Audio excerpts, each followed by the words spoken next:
سراجا قمرا منيرا والصلاة والسلام على سيد المصطفى وخاتم الأنبياء ونبي المجتبى وعلى آله وصحبه أجمعين أما بعد فقد قال الله تعالى في الفرقان العظيم وفي القرآن المجيد بعد أعوذ بالله من الشيطان الرجيم بسم الله الرحمن الرحيم يا أيها الذين آمنوا كونوا قوامين لله شهداء بالقسط ولا يجرمنكم شنآن قوم على ألا تعدلوا اعدلوا هو أقرب للتقوى واتقوا الله إن الله خبير بما تعملون صدق الله العظيم وقال رسولنا محمد المصطفى صلى الله عليه وسلم إنما الأعمال بالنيات وإنما لكل امرئ ما نوى صدق رسول النبي الكريم. எல்லாம் வல்ல அல்லாஹுவின் அன்பும் அவனது கருணையும் நமக்கெல்லாம் வந்து சேரட்டுமாக. அவனின் தூதர் ஹாத்தமுன் நபிகளார் சர்தாரை ஆலம் ஸல்லல்லாஹு அலைஹி வஸல்லம் அவர்களின் துஆ பரக்கத்து நமக்கெல்லாம் வந்து சேரட்டுமாக. சங்கை குறித்தானவர்களே, அல்லாஹ் நம்மை ரஜபு மாதத்தில் ஜும்ஆவினுடைய தினத்தன்று ஒன்று சேர்த்திருக்கின்றான். பெருமானார் ஸல்லல்லாஹு அலைஹி வஸல்லம் அவர்கள் வழிவகுத்து தந்த இந்த மார்க்கத்தில் நம்மை அல்லாஹ் சேர்த்திருக்கின்றான். காலமெல்லாம் அவனுக்கு நன்றி செலுத்துகின்ற பாக்கியத்தை நம் அனைவருக்கும் தந்தருள் புரிவானாக. அல்லாஹு சுப்ஹானஹு வ தஆலா மனிதனை படைத்த பொழுது அவனுக்கென்று ஒரு துணை வேண்டும் என்று அல்லாஹ்விடத்தில் தனது நிய்யத்தை வைத்த பொழுது ஹவ்வா அலைஹிஸ்ஸலாத்து வஸ்ஸலாம் அன்னவர்களை ஆதம் அலைஹிஸ்ஸலாத்து வஸ்ஸலாம் அவர்களுக்கு துணைவியராக அவன் நியமித்தான். அல்லாஹ்வினுடைய ஏற்பாடு, தௌராத்தை அவன் இயற்றுவதற்கு 40 ஆண்டுகளுக்கு முன்பே அவன் ஆதம் அலைஹிஸ்ஸலாத்து வஸ்ஸலாம் அவர்களினுடைய விதி குறித்து அவன் எழுதிவிட்டான். ஆதம் அலைஹிஸ்ஸலாத்து வஸ்ஸலாம் அன்னவர்களும் ஹவ்வா அலைஹிஸ்ஸலாத்து வஸ்ஸலாம் அன்னவர்களும் இந்த பூலோகத்திற்கு இறக்கப்படுவார்கள் என்பதை அவன் எழுதிவிட்டான். அதற்கிணங்க அல்லாஹ் இந்த மரத்தின் பக்கத்தில் நீங்கள் நெருங்கக்கூடாது என்று அவன் வலியுறுத்தி இருந்த பொழுதிலும் கூட அவர்கள் அந்த மரத்தின் பால் நெருங்கினார்கள், அதில் இருக்கக்கூடிய கனியை உண்டார்கள். ஆதலால் அல்லாஹு சுப்ஹானஹு வ தஆலா அவர்களுக்கு மறைவாக இருந்த மர்ம உறுப்புகளை எல்லாம் வெளிப்படுத்திவிட்டு அவர்களை இந்த பூலோகத்திற்கு அல்லாஹ் அனுப்பி வைத்தான். அல்லாஹு சுப்ஹானஹு வ தஆலா ஆதம் அலைஹிஸ்ஸலாத்து வஸ்ஸலாம் அவர்களினுடைய முதுகந்தண்டுகளில் இந்த உலகத்தில் யாரெல்லாம் தோன்றுவார்களோ அவர்களினுடைய அனைவர்களினுடைய ரூகுகளையும் அதிலே ஒன்று சேர்த்து வைத்திருந்தார். அப்போ ஆதம் அலைஹிஸ்ஸலாத்து வஸ்ஸலாம் அவர்களும் ஹவ்வா அலைஹிஸ்ஸலாத்து வஸ்ஸலாம் அன்னவர்களும் இந்த பூ உலகத்திற்கு வந்த பொழுதுதான் அவர்கள் இருவர்களுக்கும் இடையே இணக்கங்களை ஏற்படுத்தி அவர்களுக்கு குழந்தை பாக்கியத்தை அல்லாஹ் சுப்ஹானஹு வ தஆலா கொடுத்தான். அப்போ இந்த இடத்தில் நாம் விளங்க வரக்கூடிய ஒரு முக்கியமான ஒரு விஷயம், குழந்தை என்பது நமக்காக பிறக்கக்கூடிய குழந்தையை பெற்றெடுக்கக்கூடிய தந்தை அவர் விளங்க வேண்டும். இந்த குழந்தையை பெற்றெடுத்தது தான் நாமே தவிர அதை படைத்தது நாம் அல்ல, அல்லாஹ் என்பதை அவர் விளங்க வேண்டும். அந்த குழந்தையை அவர் வழியாக அல்லாஹ் கொடுத்ததால் தான் அவருக்கு அவர் குழந்தை. வேறு ஒருவரை கொடுத்திருந்தால் வேறு ஒருவர் அவருக்கு குழந்தையாக இருந்திருப்பார், அல்லது யாரையுமே அவன் கொடுக்கவில்லையானால் அவர் குழந்தை பாக்கியமற்ற மலடாக அவர் இருந்திருப்பார். அவர் புரிந்து கொள்ள வேண்டும், இதை படைத்தது ரப்பு, பெற்றெடுக்குகின்ற பாக்கியத்தை எனக்கு அவன் கொடுத்தான் என்பதை அவர் உணர வேண்டும். இப்போ அல்லாஹ் சுப்ஹானஹு வ தஆலா குர்ஆன்ல சொல்றான், யா ஐயுஹல்லதீன ஆமனூ, ஈமான் கொண்டவர்களே, கூனு கவ்வாமீன லில்லாஹி ஷுஹதாஅ பில் கிஸ்த், நீங்கள் அல்லாஹ்விற்காக எல்லாவற்றையும் நீங்கள் செய்யுங்கள். கூனு கவ்வாமீன லில்லாஹ், அல்லாஹ்விற்காகவே அனைத்து விஷயங்களையும் நீங்கள் செய்யுங்கள் என்று அவன் கட்டளையிடுகின்றான். சொல்லிவிட்டு ஷுஹதாஅ லில்லாஹி பில் கிஸ்த், அல்லாஹ்விற்காகவே நீங்கள் நீதியை கொண்டு சாட்சியாளராக இருங்கள், அநீதத்திற்கு நீங்கள் சாட்சியாளராக ஆகிவிடாதீர்கள் என்று எச்சரிக்கின்றான். அப்ப நுஅமான் பின் பஷீர் ரலியல்லாஹு அன்ஹு என்ற சஹாபி அவர்கள் ஒரு முறை மெம்பரிலே ஏறி நின்று அவர்கள் சொன்னார்கள், என்னுடைய தந்தை பஷீர் பின் சயீத் ரலியல்லாஹு அன்ஹு அவர்கள், என்னுடைய தந்தை பஷீர் பின் சயீத் ரலியல்லாஹு அன்ஹு அவர்கள் எனக்கு ஒரு அன்பளிப்பை கொடுத்தார்கள். அந்த அன்பளிப்பு நல்லா பார்க்குறதுக்கு ரொம்ப நல்லா இருந்தது.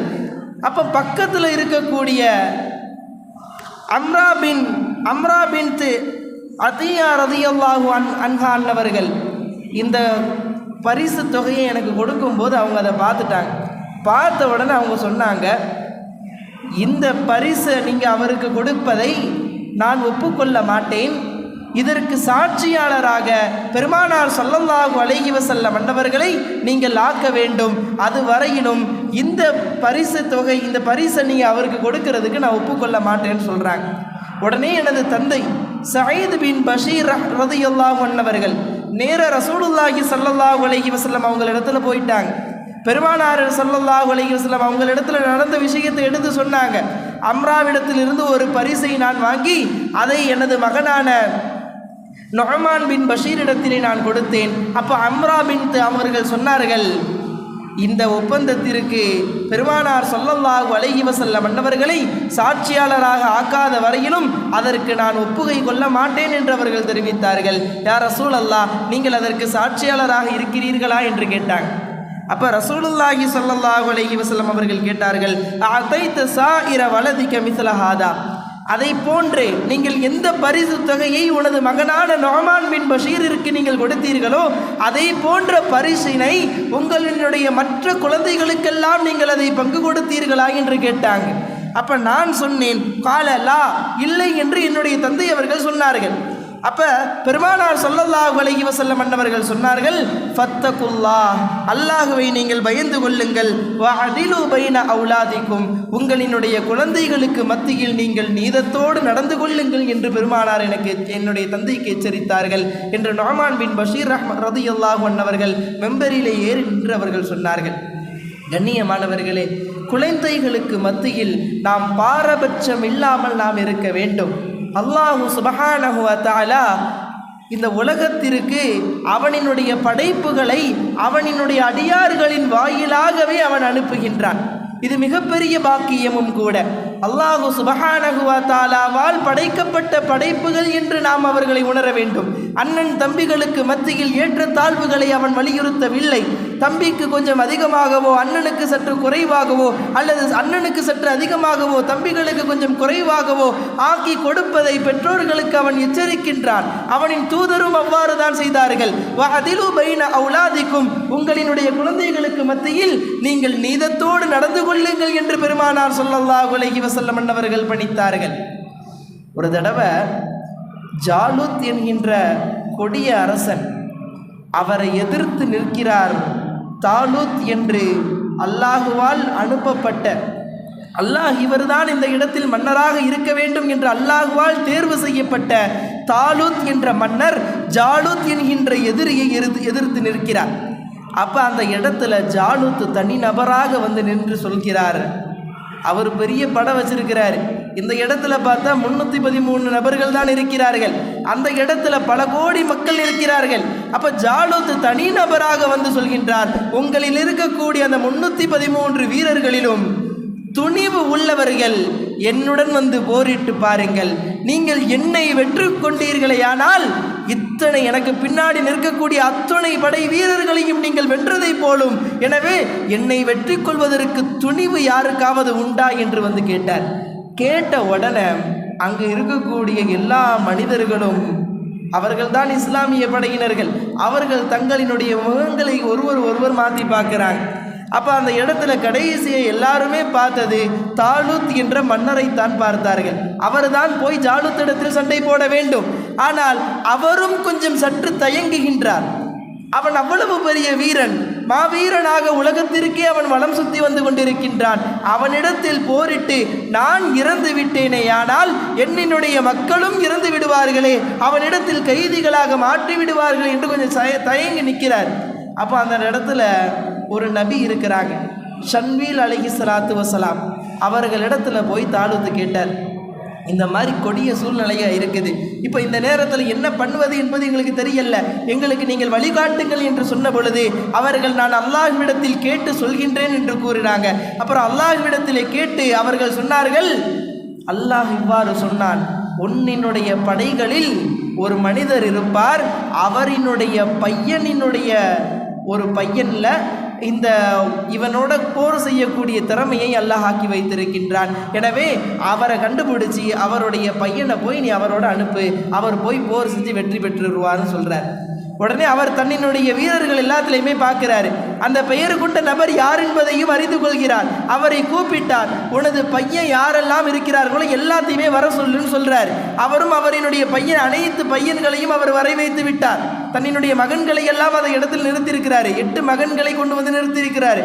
அப்போ அந்த இடத்துல தாலூத்துங்கிற மன்னர் பார்க்கிறாரு, எந்த பையன் தெரியலையே அப்படின்னு சொல்லி ஷன்வீல் அலைஹிஸ்ஸலாத்து வஸலாம் அவர்களிடத்தில் கேட்ட பொழுது அவர்கள் சொன்னார்கள், இந்த அளவிற்கு அங்கு அடையாளங்கள் இருக்கும் என்ற அந்த பையன் குறித்த அடையாளங்களை அவர்கள் சொல்றாங்க. அதே போன்று அவர்களினுடைய மகனிடத்திலே பார்க்கிறார்கள், யாருக்குமே அந்த அடையாளம் ஒத்து போகலை.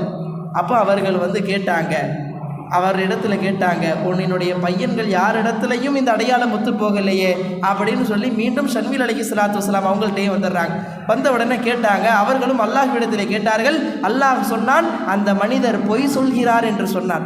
உடனே அவர்கள் தாலூத் இடத்தில் சொன்ன பொழுது தாலூத் மன்னர் கோபத்தோடு கேட்டார், என்னிடத்தில் நீ பொய் சொல்கின்றாயா, உனக்கு வேறு ஏதாவது மகன் இருக்கிறாரா என்று கேட்ட பொழுது அவர் சொன்னாராம், ஆம், எனக்கு இன்னொரு மகன் இருக்கிறார், அவர் கொஞ்சம் அழகு குறையவராக இருப்பார், கருப்பானவராக இருப்பார், அவரை இந்த இடத்தில் நான் கொண்டு வந்தேனேயானால் என்னுடைய கண்ணியம் மற்றவர்களுக்கு மத்தியில் குறையப்படுமோ என்று அஞ்சி அவரை மாடு மேய்ப்பதற்காக ஒரு மலையின் அடிவாரத்தில் நான் அனுப்பிவிட்டேன் என்று அவர் சொன்னார்.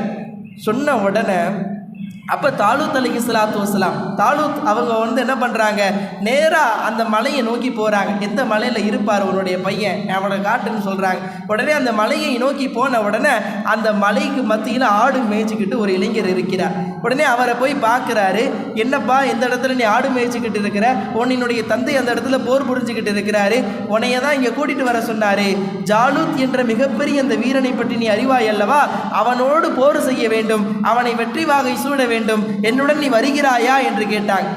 எப்போ தாலூத் மன்னர் கொஞ்சம் கேட்டார், ஆடு மேய்ச்சிக்கிட்டு இருக்கிற சிறுவன்கிட்ட போய் என்ன இருக்க போகுது அப்படின்னு நினச்சி தான் கேட்டாங்க. கேட்ட உடனே அவர் சொன்னார், ஓ சண்டை போட நான் வர்றேனே, தயங்காமலேயே சொன்னாங்க. சொன்ன உடனே இவருக்கு ஆச்சரியமாக இருந்துச்சு. சரி வான்னு கூட்டிகிட்டு போகிறாங்க. கூட்டிகிட்டு போகும்போது எப்படி நீ சண்டை போடுவ, இந்த மிருகங்களை எல்லாம் நீ எப்படி இவ்வளோ நாள் பார்த்துக்கிற அப்படின்னு கேட்ட பொழுது அவர் சொன்னாராம், இந்த இடத்துல நான் ஆடு மாடுகளை மேய்ச்சிக்கிட்டு இருக்கிறேன், என்னைக்காவது ஒரு நாள் புலியோ ஓனாயோ வந்து இதை கவ்வி கொண்டு போகும்போது அந்த புலியையும் ஓனாயையும் நான் பிடித்து அதனுடைய வாயை பிளந்து என்னுடைய ஆடுகளை விடுவித்து அதை விரட்டி அடிப்பேன் அப்படின்னு சொன்ன உடனே தான் இவங்களுக்கு கொஞ்சம் தைரியம் வருது, இப்போ இந்த அளவிற்கு இவர் வீரராக இருப்பாரோ என்று. உடனே அவர்கள் கூட்டிகிட்டு வர்றாங்க. கையில் ஒரு 4 கல்லை பிறக்கி வச்சுக்கிறாங்க. பிறக்கிட்டு அதுக்கடுத்து என்ன பண்ணுறாங்க, அந்த தாலூத்துடைய படையில் வந்து சேர்றாங்க. சேர்ந்ததற்கு பிற்பாடு அவரினுடைய நபியினுடைய ஒப்புதலுக்கிணங்க ஷன்வீல் அலைஹிஸ்ஸலாத்து வஸலாம் அவங்களினுடைய ஒப்புதலுக்கிணங்க அவரை போர் செய்வதற்காக அனுப்புகிறாங்க. போர் கவசங்களை எல்லாம் அவர்களுக்கு மாட்டி கொடுத்து அனுப்புகிறாங்க. கொஞ்சம் தூரம் போய் பார்க்குறாங்க, போர் கவசம் எல்லாம் ஏதோ தனக்கு ஏற்பட்ட ஒரு சுமை போல் இருக்குது. நேராக வந்தாங்க, வந்து தன்னுடைய போர் கவசங்களை எல்லாம் அவிழ்த்து விட்டுட்டு நான் வெறுமனையாக போய் சண்டை போடுறேன்னு சொன்னாங்க. ஆயுதங்கள் எடுத்துக்கங்க, எனக்கு ஆயுதமெல்லாம் தேவையில்லை, கையில் 4 கல்லை பிறக்கணும் இல்லையா, அந்த கல்லும் உண்டிக்கோலும் எனக்கு போதும் அவன் அடிக்கிறதுக்குன்னு சொல்லி போகிறாங்க. போனவர்கள் அவர்கள் போய் ஜாலூத்துக்கு முன்னாடி நின்ற உடனே ஜாலூத் அப்படி சிரிக்கிறான். அவரை பார்த்து அப்படி ரொம்ப ஏளனமாக அவர்களை பார்த்து சிரிக்கின்றான். சிரித்த பொழுது அவர்கள் சொன்னார்கள், உன்னோடு போர் புரியதற்கு நான் வந்திருக்கின்றேன். உடனே ஜாலூத் சிரித்து கொண்டே, உன்னையெல்லாம் அடிப்பது எனக்கு ஒரு பெரிய விஷயம் அல்ல என்று போர் செய்ய முன்வந்த பொழுது அவர்கள் கையில் இருந்த உண்டிக்கோலை எடுத்து ஒரே ஒரு கல்லை எடுத்து ஜாலூத்தினுடைய நெற்றியில் விட்டார்கள். அது அவனினுடைய நெற்றியில் போய் அவனினுடைய மூளை வழியாக அது வெளிவந்தது. அந்த இடத்திலேயே ஜாலூத் என்கின்ற கொடியோன் அந்த இடத்துல இறந்து போயிட்டார். அப்போ இந்த சம்பவத்தை தான் அல்லாஹ் சுப்ஹானஹு வ தஆலா குர்ஆனிலே சொல்கின்றான், வகத்தல தாவூது ஜாலூத்த. அந்த சின்ன இளைஞர் யார் தெரியுமா? அவர்கள்தான் தாவூத் அலைஹிஸ்ஸலாத்து வஸ்ஸலாம் அன்னவர்கள். இந்த உலகத்திற்கு அரசாட்சியையும் நபுவத்தையும் அல்லாஹ் ஒரு மனிதருக்கு முதலில் வைத்தானேயானால் அதுதான் தாவூத் அலைஹிஸ்ஸலாத்து வஸ்ஸலாம் அன்னவர்கள். அந்த இடத்தில் அல்லாஹ் பணிக்கக்கூடிய ஒரு விஷயம், உங்கள் எல்லா மகன்களும் அழகாக இருக்கிறார்கள் என்று போருக்கு முனையில் நீங்கள் கொண்டு வந்து வைத்தீர்கள். ஒரே ஒரு மகன் மாத்திரம் அழகு கம்மியாக இருக்கிறார். அவரை கொண்டு வந்து நான் எனக்கு அருகிலே வைத்து எனது மகன் என்று மற்றவர்களுக்கு நான் அறிமுகப்படுத்தினால் எனது கண்ணியம் மற்றவர்களுக்கு மத்தியில் குறையும் என்று நீங்கள் நினைத்தீர்களா? உங்களினுடைய குழந்தைகளுக்கு மத்தியிலே நீங்கள் நீதத்தோடு நடக்கவில்லையா? அந்த குழந்தையிடத்தில் தான் நான் நுபுவத்தையே வைத்திருக்கின்றேன். எந்த குழந்தையை நீங்கள் அவமதித்து நீங்கள் அவர்களை அழைத்து வெளியே படுத்தி வைத்திருந்தீர்களோ அவர்களிடத்தில் தான் அவனை கொல்லக்கூடிய திறமையையும் ஆக்கி வைத்திருந்தேன். உடனே தாவூத் அலைஹிஸ்ஸலாத்து வஸ்ஸலாம் வந்தாங்க. ஜாலூத் என்கின்ற அந்த அவனை கொடியோனை கொன்றார்கள். கடைசியில் என்ன ஆனது தெரியுமா? தாலூத் என்ற மன்னராக இருந்தவரினுடைய அரசாட்சியும் கூட பறிக்கப்பட்டு தாவூத் அலைஹிஸ்ஸலாத்து வஸ்ஸலாம் அன்னவர்களுக்கு கொடுக்கப்பட்டது. அவர்கள் அரசாட்சியிலும் நுபுவத்திலும் சிறந்து வளர்ந்தார்கள். அதற்கு பிறகு அவர்களுக்காக அல்லாஹ் சுப்ஹானஹு வ தஆலா ஒரு குழந்தையை கொடுத்தான். அவர்கள்தான் சுலைமான் அலைஹிஸ்ஸலாத்து வஸ்ஸலாம் அன்னவர்கள். அவர்களுக்கும் நுபுவத்தையும் நபித்துவத்தையும் அதே நேரத்தில் ஆட்சியையும் அல்லாஹ் சுப்ஹானஹு வ தஆலா கொடுத்தான். கண்ணியமானவர்களே, இந்த இடத்தில் நாம் பார்க்கக்கூடிய விஷயம், உங்கள் குழந்தைகளிடத்தில் நீங்கள் நீதத்தன்மையோடு இருக்க வேண்டும். இல்லையானால் அல்லாஹ்வினுடைய தண்டனையை நாம் அனைவரும் எதிர்பார்க்க வேண்டும் என்பதை குர்ஆனில் இருக்கக்கூடிய நெடிய வசனங்கள் இதை நமக்கு வலியுறுத்துகின்றது. எனவே நாம் நமது சகோதரர்களுக்கு மத்தியிலும் நமது அண்டை வீட்டார்களுக்கு மத்தியிலும் நமது நண்பர்களுக்கு மத்தியிலும் நமது தாய் தந்தையர்களுக்கு மத்தியிலும் நாம் யாரோடெல்லாம் பழகின்றோமோ அவர்களோடெல்லாம் நாம் நீதத்தோடு இருக்கக்கூடிய பாக்கியத்தை அல்லாஹ் சுப்ஹானஹு வ தஆலா நமக்கு தந்தருள் புரிவானாக. அந்த ஆயத்தில் அல்லாஹ் இப்படி சொல்வான், வலா யஜ்ரிமன்னக்கும் ஷனஆனு கௌமின் அலா அல்லா தஅதிலு. ஒருத்தர் கூட நீங்கள் பகை வச்சிருக்கிறீங்க, அப்போ அவருக்குண்டான நீதத்தில் கூட நீங்கள் குறை வைத்து விடாதீர்கள் என்கின்றான் அல்லாஹ். இப்போ ஒரு 2 நண்பர்களுக்கு மத்தியில் சண்டை நடக்குது. இப்போ ஒரு நண்பர் ஒருத்தர் மேலே பகையாயிட்டாரு. இப்போ இந்த பகையாகிய அந்த நண்பரை தனக்கு ஏதாவது பொறுப்பு வந்துச்சு அப்படின்னா அவர் அந்த பொறுப்பில் வச்சு நான் பார்த்துக்கிறேன் அப்படின்னு இவர் சொல்கிறாருன்னு வைங்களேன், அந்த இடத்தில் அல்லாஹ்வினுடைய எச்சரிக்கை வந்து நிற்கிறது என்பதை நாம் பார்க்க வேண்டும். இதைத்தான் குர்ஆன் நமக்கு வலியுறுத்துகின்றது. நீங்கள் உங்களுக்கு எதிரியாக இருந்த பொழுதிலும் கூட அவரிடத்தில் நீங்கள் நீதத்தன்மையோடு நடந்து கொள்ளுங்கள். வலா யஜ்ரிமன்னக்கும், உங்களை தூண்டிவிட வேண்டாம். அலா அல்லா தஅதிலு உதிலு, உங்களுக்கு எதிராக இருக்கக்கூடிய பகைவர்களுக்கு கூட நீங்கள் நீதத்தில் அநீதம் இழைக்க வேண்டும் என்று உங்கள் உள்ளம் உங்களை தூண்டிவிட வேண்டாம். இஅதிலு, நீங்கள் நீதத்தோடு நடந்து கொள்ளுங்கள் என்று அல்லாஹ் சொல்கின்றான். சொன்ன அல்லாஹ் வத்தகுல்லா, அல்லாஹுவை நீங்கள் பயந்து கொள்ளுங்கள்.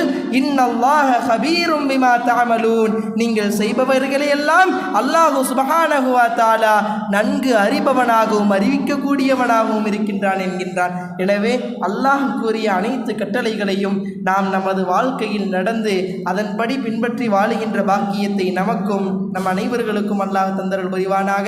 இந்த நல்ல துஆக்களோடு உங்கள் அனைவர்களினுடைய துஆக்களையும் ஆதரவு வைத்து எனது உரையை முடித்துக் கொள்கின்றேன். வாஹிரு தஅவானா அல்ஹம்துலில்லாஹி ரப்பில் ஆலமீன். அஸ்ஸலாமு அலைக்கும் வரஹ்மத்துல்லாஹி வபரகாத்துஹு.